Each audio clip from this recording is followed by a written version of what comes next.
السلام عليكم ورحمة الله تعالى وبركاته. كسر هذا يوتيوب كابت كريم طاهر. فضلا ديتا بوقشة مكوريسو سبسكرايب نوصار آدي هذا ومصنطاي. ما تحدي هاي برنامج كاسو لو يقانو بارتيشنسك قابلو قيبي هاي ديسكاي. مركا هدي الله انت إن بارتيشنسك هذا قيب ستين وسي دي اف. انت دونت اكاديجيتي قيب مختلقشت وحبرشو كالي قيب وكلا بروغرام وكلا قيب فيديو وكلا هذا واحد دونت إن سوستين وبارتيشنس أو قيب ستين. سيدو كلا حقو فوضانيسو marka hadhowti aad raadinaysid su'aalahan qaybta programmada oo kale partition ku jiraan easy ay ku noqon maanta waxaan suubinaa qaabka loo qaybiyo partition-ka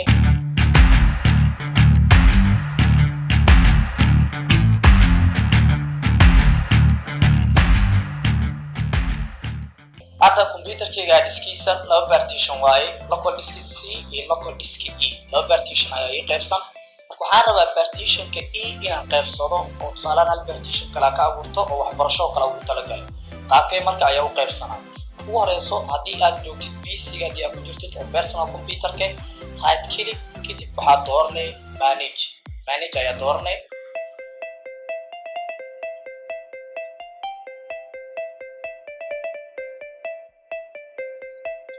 markaad dooratid qaybtaani wuxuu ku soo saaraa computer management markuu ku soo saaro qaybtaani laftiga waxa ku qoran meeshan storage-ka ayaa hoos imaanay oo xogta lagu kaydsado disk management waxa dooranay marka disk management marka aad dooratid qaybtan dhexe ayuu wuxuu ku soo saaraa partitions hadda waa kana C iyo E partition-ka local disk C waa midkaan waa E kan waa 243 GB midkaan waa 221 GB midkaan kale 580 MB oo aan allocated ka partition maahan oo waa tirtiray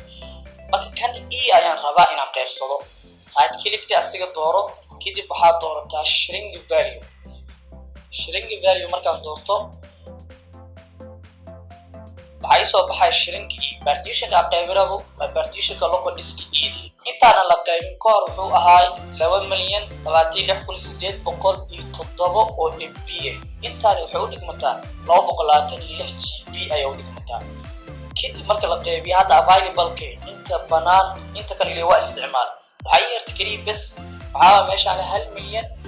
1,051,491 oo MB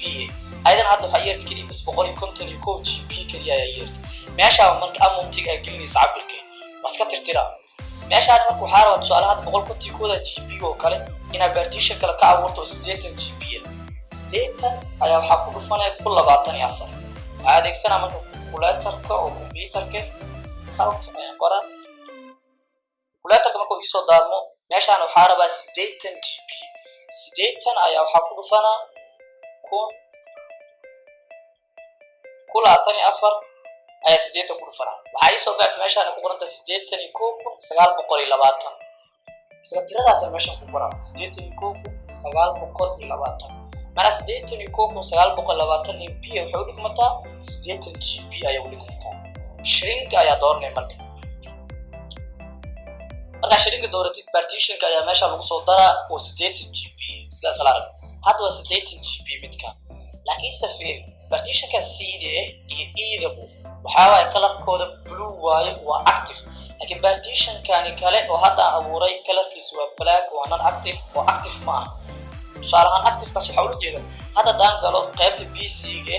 laba partition ayaa soo muuqanaya local disk C iyo local disk E kan waa la qaybiyay 80 GB ayaa ka maqan laakiin our partition-kaas marka hadda active kaliya bas uu baahan yahay right click ayaa dhahay kadib waxa sii doornay new symbol value kadib waxa sii doornay next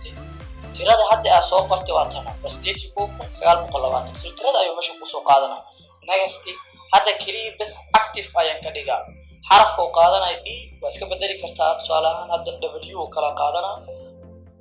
W kadib next meeshaan level-ka oo level value-ka partition-ka magacu ka soo muuqanaya waa local disk C qoraalkaas oo kala hadda aniga ma jeclaysin waxaa rabaa tusaalahan waxbarasho kale inuu ku soo muuqdo partition-kaas kadib hadda next finish hadda isla marka partition-ka color-kiisu uu isbedelay color blue ayuu qaatay kuwan oo kale ayuu ka mid noqday magacina waa laga bedelay oo isla marka wuxuu qaatay waxbarasho xarafka oo watan waa w marka hadda markaan fiiriya usoo laabto waa kana waxbarasho iyo local diskigii ac marka qaabkaas ayaa u qaybsan kartaa partitionkii